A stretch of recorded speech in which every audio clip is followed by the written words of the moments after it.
ध्यान से देखना होगा।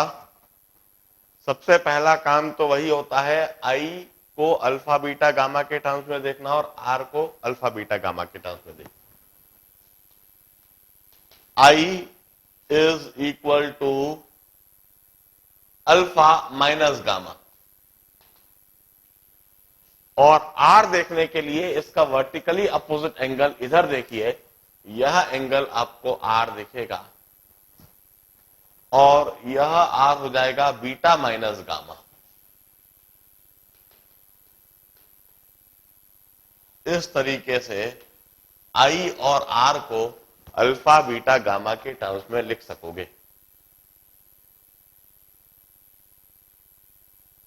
फिर तेजी से स्नेल्स लॉ लगा दें। Sine of angle in medium 1 upon sine of angle in medium 2, sine of angle in medium 1 upon sine of angle in medium 2 equal to refractive index of medium 2 upon refractive index of medium 1। ये sign of angle जो है वो incidence रे के angle of incidence और angle of refraction हो जाएगा।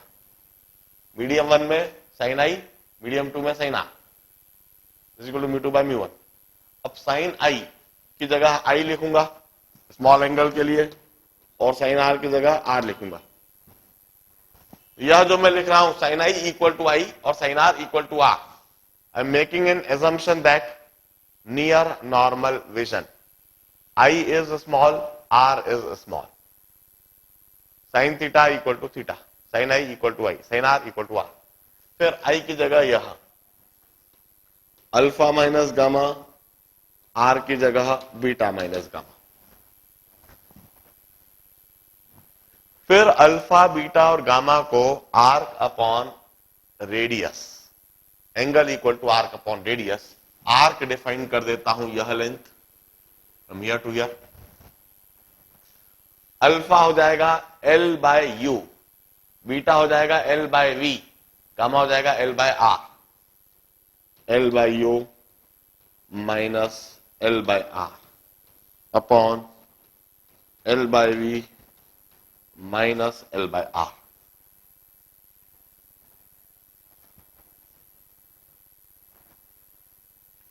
Across multiply it,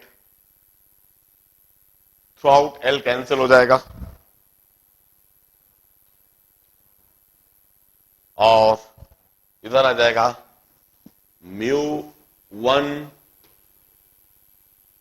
sorry mu 2 upon V minus mu 2 upon R equal to mu 1 by U minus mu 1 by R. अब हम रीअरेंज यदि कर दें तो यह दिखने लगेगा mu 2 minus mu 1 by R is equal to mu 2 by V minus mu 1 by U. अब डिराइव करते समय एक बार साइन कन्वेंशन लगाना होगा, u भी नेगेटिव, v भी नेगेटिव और r भी नेगेटिव, तीनों ही अगेंस्ट इंसिडेंस रे, इसलिए तीनों में ही माइनस साइन। वंस अगेन यह फॉर्मूला डिराइव हो गया। इसी तरह से अब हम चाहें तो मैग्निफिकेशन फॉर्मूला भी यहीं का यहीं डिराइव कर सकते हैं। इस तरह से हम एक्सटेंडेड ऑब्जेक्ट ले ले, यह एक्सटेंडेड ऑब्जेक्ट, और इससे यह इंसिडेंस रेस जो सीधा पोल पर टकरा रही है किसी एंगल ऑफ इंसिडेंस आई के साथ टुवर्ड द नॉर्मल डिविएट हो जाती है एंगल ऑफ रिफ्रैक्शन आर के साथ, और इस लाइट रे को पीछे की तरफ खींच दें। लोकेशन मुझे ऑलरेडी पता है, इमेज इस जगह पर बन जाएगी आई।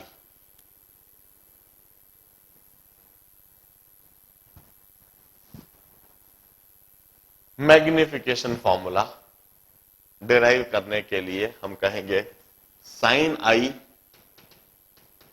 Upon sine R is equal to mu 2 upon mu one. Sine I की जगह आई, साइन आर की जगह आर, फिर आई की जगह लिख दूंगा मैं ओ बाय यू, आर की जगह ये वर्टिकली अपोजिट एंगल देखकर आई बाय वी। हाँ हाँ,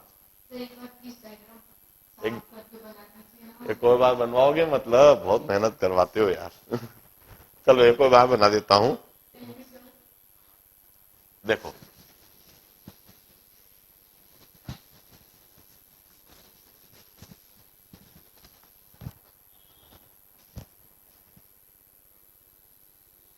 मुझे ऑब्जेक्ट की इमेज कहां है यह ऑलरेडी पता है, कहीं इधर है। सेंटर ऑफ कर्वेचर भी पता है। अब मैं इस जगह पर सिर्फ एक एक्सटेंडेड ऑब्जेक्ट ले रहा हूं और इस एक्सटेंडेड ऑब्जेक्ट से सिर्फ एक लाइट रे ले रहा हूं।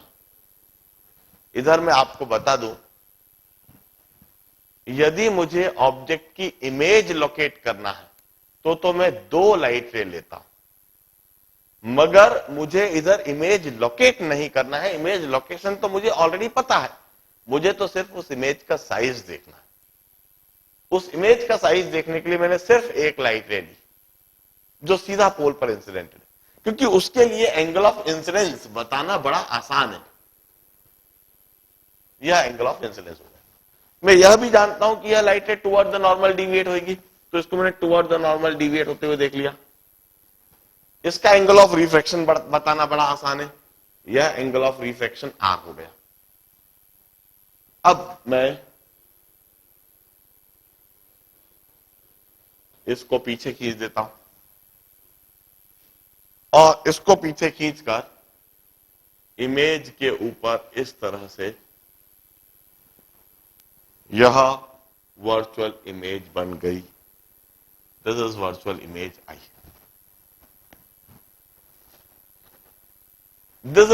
If this is the object size, this would be the image size.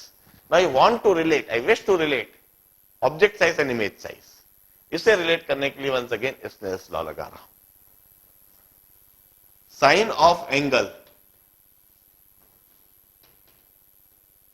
in medium 1 upon sine of angle in medium 2 is equal to refractive index of medium 2 upon refractive index of medium 1. अब sign I की जगह आई कर दिया, sign are की जगह are कर दिया, making an assumption that object is a small, image is a small. Hence sin I is small, R is small. Hence sin I would be equal to I, sin R equal to R.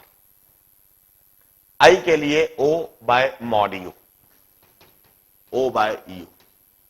R के लिए I by V. जो formula हम derive करना चाहते हैं वो आ चुका है, सिर्फ एक बार साइन कन्वेंशन लगा लेना है।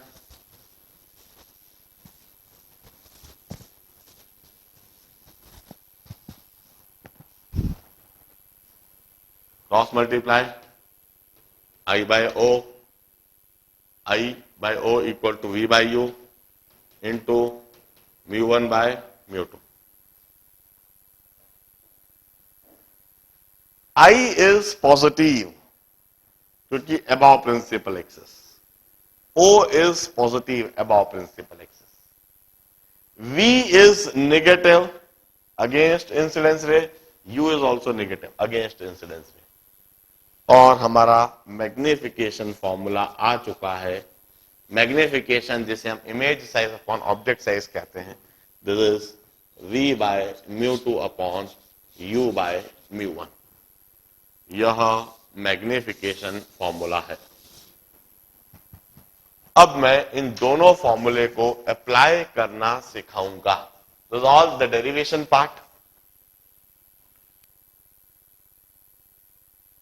डेरिवेशन सीखना इसलिए जरूरी है दो वजह से, एक तो बोर्ड एग्जामिनेशन में आता है और दूसरा आईआईटी जेई में तो कई ट्विस्टेड प्रॉब्लम्स आते हैं जो आप तब कर पाओगे जब आपको डेरिवेशन आता है। मैं एक टेस्ट ऑलरेडी ले चुका हूं और उस टेस्ट में मैंने आप जेई बैच को तो यह एहसास भी दिला दिया है कि यह फॉर्मूला किस तरह से फेल हो जाता है, कब फेल हो जाता है। मैंने उस टेस्ट में ढेर सारे वह सवाल दिए थे जिसमें यह फॉर्मूला नहीं लगाना है, पूरी तरह से डेरिवेशन में जाके काम करना है। तो बेसिक कंसेप्ट पूरे क्लियर होना चाहिए। Now let's start applying this formula. Will learn how to apply this formula. इसी समय अब हम प्रॉब्लम्स करना कुछ चालू करते हैं। हाँ हाँ,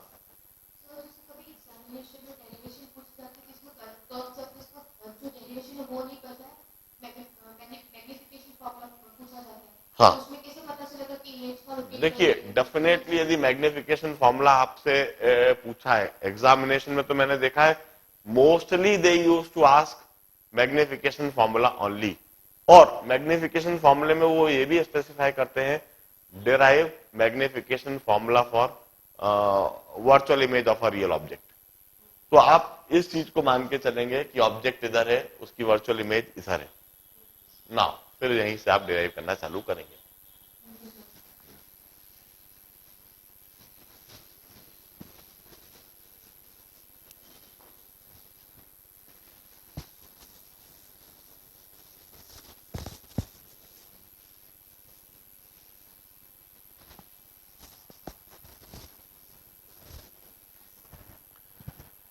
देखिए, मैं न केवल फॉर्मूले का इस्तेमाल सिखाऊंगा बल्कि साथ साथ में कंपैरिजन भी करवाता चलूंगा, क्योंकि हमने प्लेन सरफेस रिफ्रैक्शन समझ लिया है। तो प्लेन सरफेस रिफ्रैक्शन के साथ में हम थोड़ा कंपैरिजन भी सीखते चलेंगे। यह एक पेपर वेट है, एक ग्लास का पेपर वेट, कांच का पेपर वेट है।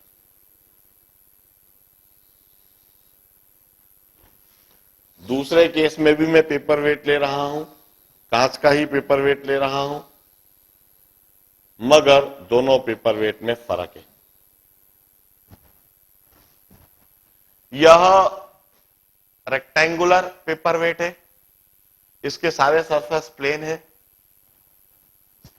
ग्लास का बना है, इसलिए रिफ्रैक्टिव इंडेक्स 3/2 लिख दूं, और 3 सेंटीमीटर थिकनेस का है।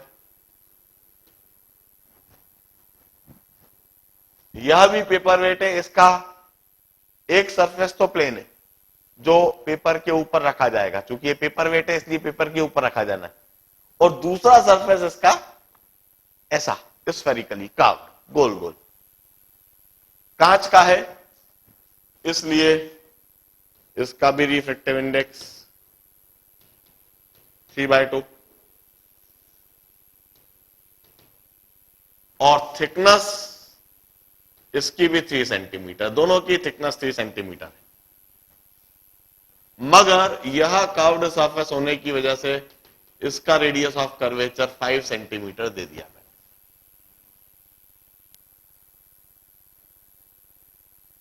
अब दोनों पेपर वेट पेपर के ऊपर रखे हुए हैं, एक ऑब्जर्वर नियरली नॉर्मली आ जाता है, और नियरली नॉर्मली आकर वह कांच के पेपर वेट के थ्रू पेपर पर जो प्रिंटेड लेटर्स है उनको पढ़ने की कोशिश करता है। This observer is observing nearly normally, और यह पेपर पर जो लेटर्स प्रिंटेड है उसको पढ़ने की कोशिश कर रहा है, इस केस में भी और इस केस में भी। अब मेरा सवाल है, what would be the apparent depth in the two case? What would be the shift of image in the two case? दोनों केस में इमेज कैसी बनेगी, कहां बनेगी, कितना शिफ्ट होंगी, and what would be the magnification in the two case? इन दोनों केस में मैग्निफिकेशन क्या होगा? सॉल्व इट, कंपेयर इट, और फिर इस बात को सीखें कहां किस तरह से डिफरेंस आता है। यह 3 सेंटीमीटर थिकनेस का कांच का पेपर वेट, यह भी 3 सेंटीमीटर थिकनेस का कांच का पेपर वेट, मगर यह स्फेरिकली कर्व्ड सरफेस है, radius of curvature 5 centimetre. Refractive index दोनों का ही 3/2 है। Try to understand the nature of image, the position of image, the shift of image, the magnification of image in the 2 case. इसी समय 2 से 3 minute का समय मैं आपको दूंगा, फिर मैं सॉल्व करना चालू कर दूंगा।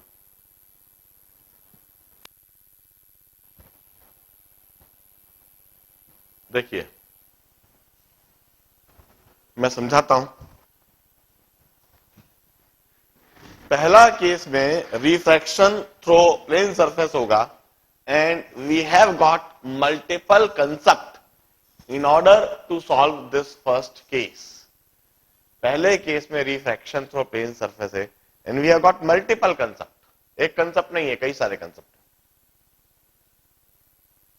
We have got object in denser medium being viewed by an observer in rarer medium. हमने कंसेप्ट समझ रखा है depth of real object upon depth of its virtual image और is equal to refractive index of medium where real object is upon refractive index of another medium. या फिर हम यह कह दें कि real depth upon apparent depth equal to refractive index of denser with respect to rarer. Light rays इस तरह से रियल ऑब्जेक्ट से डाइवर्ज होंगी और away from normal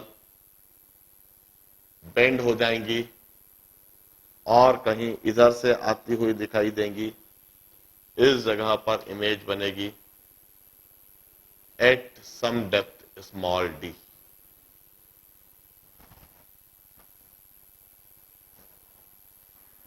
real object की डेप्थ 3 सेंटीमीटर है, जिसे हम रियल डेप्थ कहेंगे। इसकी वर्चुअल इमेज बनेगी, उसकी डेप्थ हम अपेरेंट डेप्थ कहेंगे small D. Real depth upon apparent depth equal to refractive index of denser with respect to rarer।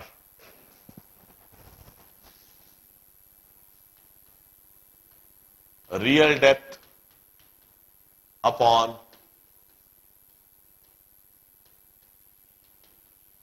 apparent depth equal to refractive index of denser with respect to rarer।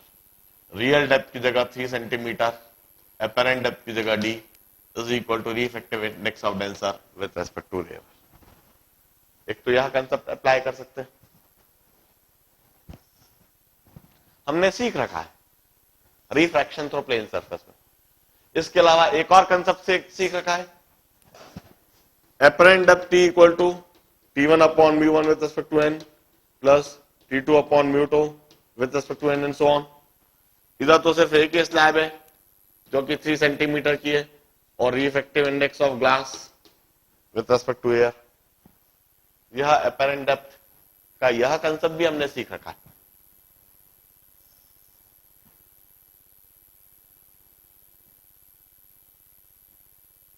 और एक और concept सीख रखा है depth of real object upon depth of its virtual image is equal to refractive index of medium where real object is upon refractive index of another medium, जो कि वही concept है जो ऊपर लिखा हुआ है।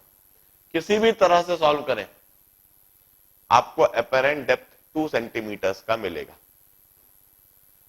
हम इस केस में कर्व्ड सरफेस रिफ्रैक्शन फॉर्मूला भी लगा सकते हैं। इस केस में हम कर्व्ड सरफेस रिफ्रैक्शन फॉर्मूला भी लगा सकते हैं। हम इसे कर्व्ड सरफेस के रूप में देख सकते हैं और यह एक ऐसा कर्व्ड सरफेस है जिसका रेडियस ऑफ कर्वेचर इंफिनिटी है। प्लेन सरफेस को एक कर्व्ड सरफेस के रूप में देखा जा सकता है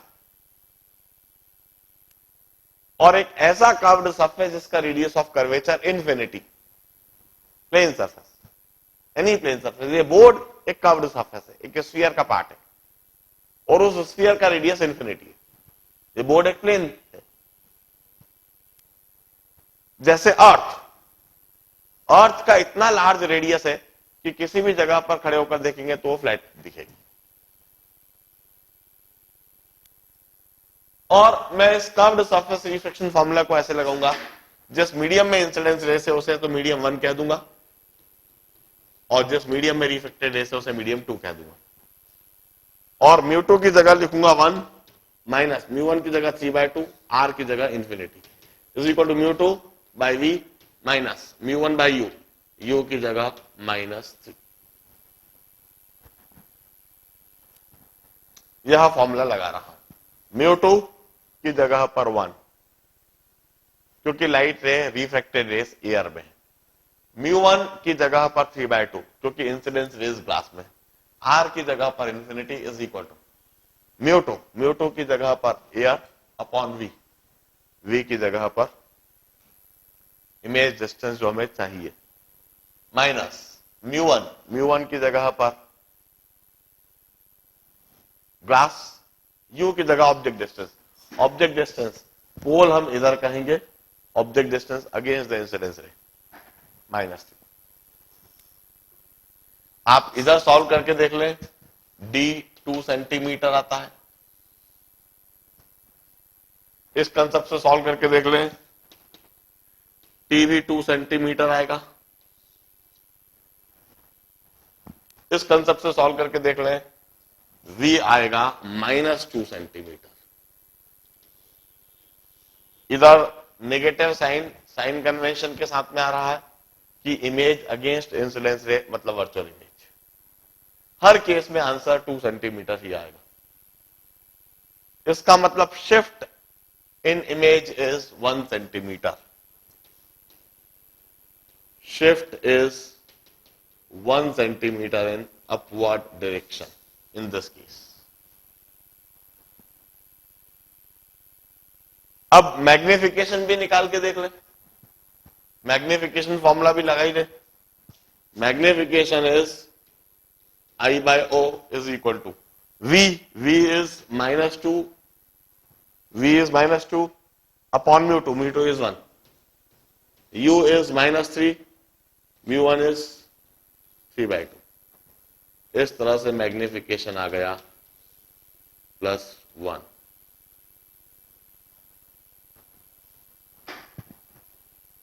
magnification +1 which tells us that कि इस केस में इमेज एग्जैक्टली उतनी ही बड़ी दिखेगी जितना बड़ा ऑब्जेक्ट है। ऑब्जेक्ट साइज इमेज साइज बराबर दिखेगी। अब हम इस केस में सॉल्व करते हैं।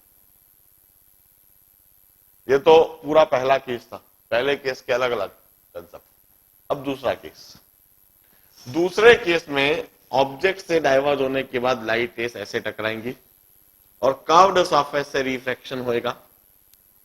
इस कर्व्ड सरफेस से रिफ्रैक्शन के दौरान सिर्फ एक ही फॉर्मूला लग सकेगा, and that is this. We have got only one concept, we can solve it by this method only. इसी फॉर्मूले को अप्लाई करके इसे हमें मीडियम 1 कहना होगा क्योंकि इधर इंसिडेंस रेस है। इसे मीडियम 2 कहना होगा क्योंकि इधर रिफ्रैक्टेड रेस है। मीडियम 1 ग्लास हो गया, मीडियम 2 एयर हो गया। इस जगह पर हम पोल कहेंगे और object distance against incidence ray measure होगा। अब मैं इस फॉर्मूले को अप्लाई कर रहा हूं इधर। μ2 की जगह एयर माइनस μ1 की जगह glass upon r। μ2 is air, μ1 is glass upon r। r इस कर्व्ड सरफेस का रेडियस ऑफ कर्वेचर। पोल इस जगह पर है, सेंटर कहीं इधर होएगा। will measure it against incidence ray -5। R के लिए मैं -5 क्यों लिख रहा हूं जरा समझे कि सेंटर इस जगह पर कहीं होएगा और मुझे अगेंस्ट इंसिडेंस रे मेजर करना पड़ेगा। Is equal to μ2। μ2 is air upon V minus μ1 is glass upon U की जगह पर -3। इस तरीके से इस केस में हम फॉर्मूला लगाएंगे। Learn how to apply the formula. ये तो पहली बार लगा रहा हूं, कम से कम 10 बार क्लास में आज लगाऊंगा। अब सॉल्व करके देख लीजिए। V आ जाएगा -5/2 और -2.5 सेंटीमीटर। मतलब इमेज कहीं इधर बनेगी जो 2.5 सेंटीमीटर की डेप्थ पर बनेगी। Negative sign means against incidence ray, मतलब virtual image. Shift would be 0.5 centimetre in upward direction. इस केस में जो शिफ्ट होएगा वह अपवर्ड डायरेक्शन में 0.5 सेंटीमीटर से होएगा। Let's calculate the magnification in this case. इस केस में हम मैग्निफिकेशन कैलकुलेट करते हैं।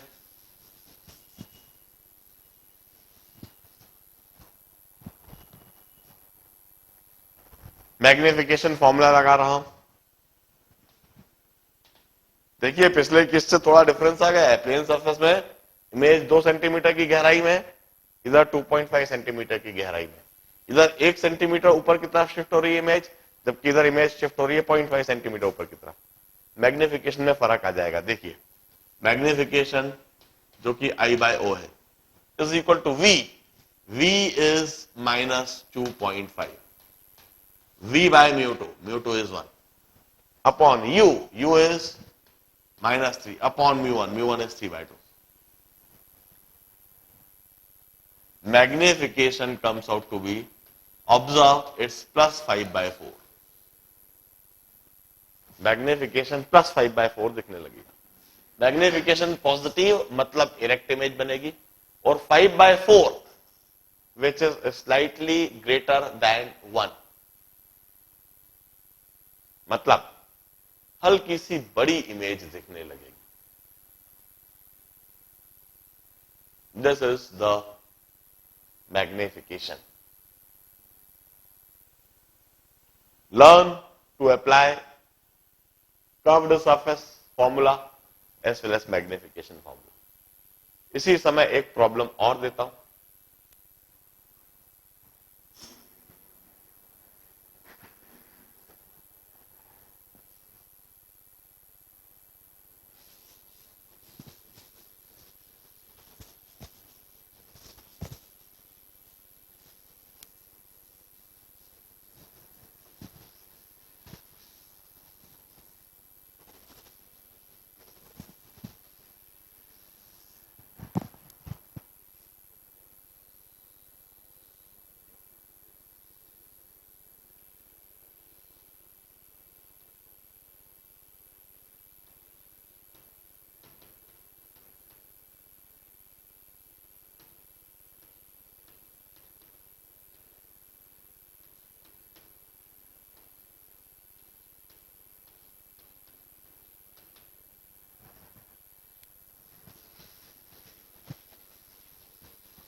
Now, observe this situation.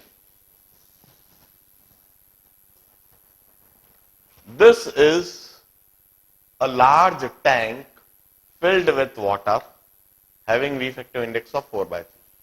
एक लार्ज टैंक है, पानी भरा हुआ है, पानी का रिफ्रैक्टिव इंडेक्स 4/3 होता है। यह प्लेन सरफेस है। एक पॉइंट ऑब्जेक्ट 50 सेंटीमीटर की डेप्थ पर, ऑब्जर्वर नियरली नॉर्मली ऑब्जर्व कर रहा है। सवाल मेरा वही है, अपेरेंट डेप्थ क्या होगी, शिफ्ट क्या होगा, और मैग्निफिकेशन क्या होगा। Compare it with this case. इस बार मेरे पास एक पतली सी ट्यूब है,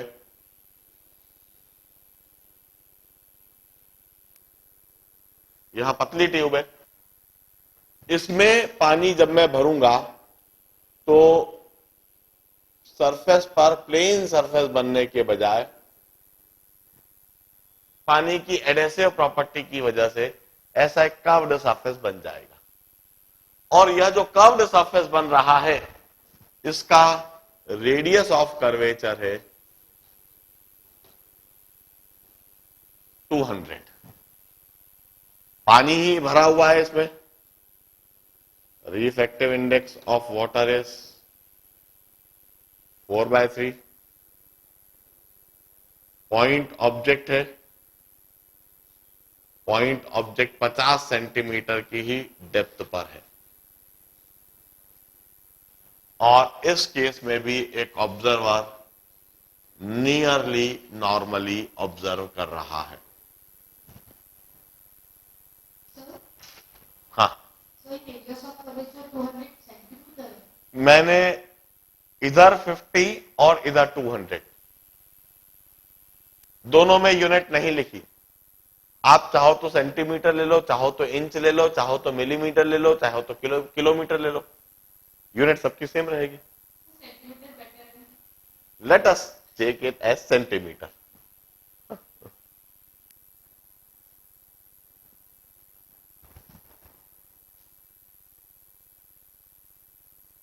इन दोनों केस में tell me what is the apparent position of image, what is the nature of image, what is the shift in image location, and what is the magnification। Image कहां बनेगी, कितना ऊपर उठ के नीचे बनेगी, कैसी बनेगी, और उसकी साइज, उसका मैग्निफिकेशन क्या होगा, दोनों केस में सॉल्व करके बताएं। वंस अगेन मैं बता दूं, इस केस में तो मल्टीपल कंसेप्ट है, जबकि इस केस में सिर्फ एक ही कंसेप्ट लगेगा, that is curve surface refraction formula. लगा के सॉल्व कीजिए।